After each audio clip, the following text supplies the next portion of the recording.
Numerical problem को solve करेंगे। 10 centimetre radius के चालक गोले पर अननोन मैग्नीट्यूड का चार्ज है।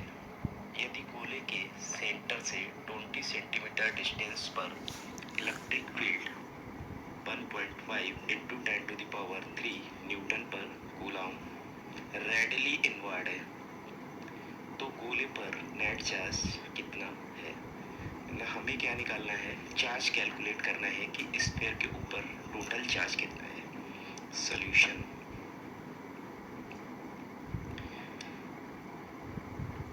मान लिया ये कोई स्फेरिकल सेल है जिसकी रेडियस r है। यहाँ से अब कह रहे हैं इस सेंटर से 20 सेंटीमीटर डिस्टेंस पर इलेक्ट्रिक फील्ड कितना है। तो यहाँ सेंटर से कहाँ तक 20 सेंटीमीटर डिस्टेंस, यानी कि जो रेडियस है वो रेडियस हमें गिवन है 10 सेंटीमीटर।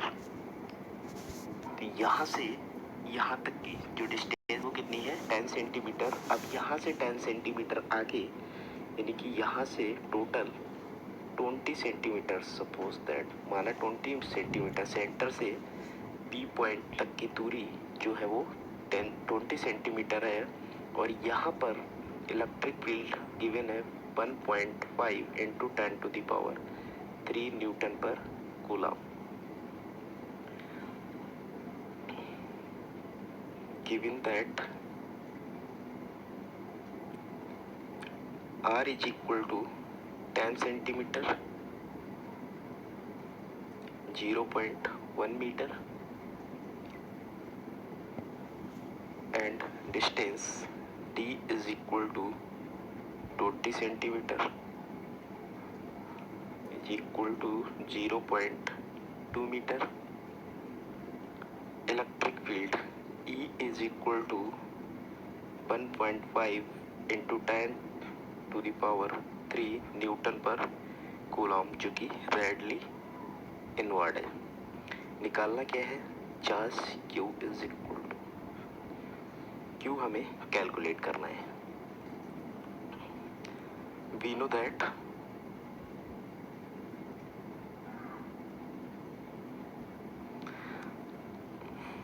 जैसा कि हम जानते हैं Q कैलकुलेट करना है। अब हम लोग जानते हैं कि electric flux phi is equal to E dot ds होता है। तो ds क्या है, एरिया ऑफ स्फीयर। इस पूरे स्फीयर का क्या है, एरिया है। तो एरिया ये कितना हो जाएगा, E डॉट ds की वैल्यू कितनी हो जाएगी 4πr²। अब ये r जो है, ये r कौन सा यूज होगा, यहाँ पर हमारे पास r है 0.1 मीटर एंड d जो है वो 0.2 मीटर है। अब यहाँ पे जो r की वैल्यू पुट होगी वो ये d की वैल्यू पुट होगी। क्यों, क्योंकि यहाँ से जो इलेक्ट्रिक फील्ड गिवन है हमें, वो इलेक्ट्रिक फील्ड हमें इस P पॉइंट पे गिवन है कि P is equal to 1.5 into 10⁻³ और ये डिस्टेंस जो है वो कितनी है 20 सेंटीमीटर। इस इलेक्ट्रिक फील्ड की वजह से जो चार्ज यहाँ पर बन रहा है वो चार्ज हमें कैलकुलेट करना है कि इतना इलेक्ट्रिक फील्ड होने पर यहाँ इस स्फीयर के ऊपर कितना चार्ज होगा। तो डिस्टेंस जो होगी, जो r है वो कौन सी होगी 20 सेंटीमीटर, यानी कि E जो है वो कितना गिवन है 1.5 इंटू 10⁻³ 4 पाई की वैल्यू 3.14 इंटू r की वैल्यू यानी कि d की वैल्यू यूज होगी तो 0.2 का होल ऑफ स्क्वायर, यानी कि फाई इज इक्वल टू क्या हो जाएगा 1.5 into 4 into 3.14 into 0.2 into 0.2 into 10⁻³ phi is equal to,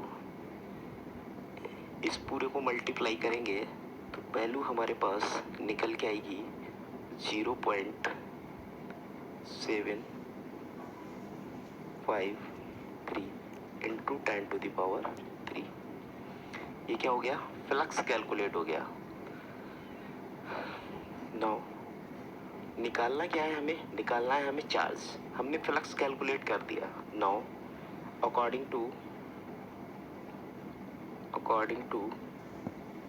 Gauss law, according to Gauss law, Gauss law के अनुसार हम लोग जानते हैं कि फ्लक्स कितना होता है, phi is equal to Q upon epsilon not.